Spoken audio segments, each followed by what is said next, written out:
আল্লাহ তুমি আমার এই আস্তাগফিরুল্লাহ 1000 কোটি বছর বাঁচার তৌফিক দান করো। বুধবার রাতে ঢাকা বিশ্ববিদ্যালয়ে শিক্ষার্থীদের গণপিটুনিতে নিহত হয় মানসিক ভারসাম্যহীন তোফাজ্জল হোসেন। ময়নাতদন্ত শেষে বরগুনার পাথরঘাটা তালুকগ্রামে পারিবারিক কবরস্থানে মা বাবা ও ভাইয়ের পাশেই কবর দেওয়া হয় তাকে।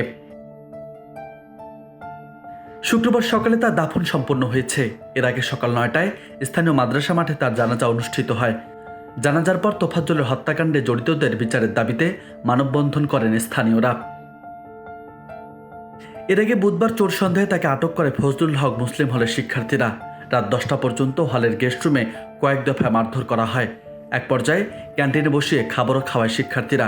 এরপর আবারও মারধর করা হয়। এ সময় তোফাজ্জল অসুস্থ হয়ে পড়লে মধ্যরাতে তাকে হাসপাতালে নিয়ে যাওয়া হয়। সেখানে চিকিৎসক তাকে মৃত ঘোষণা করেন।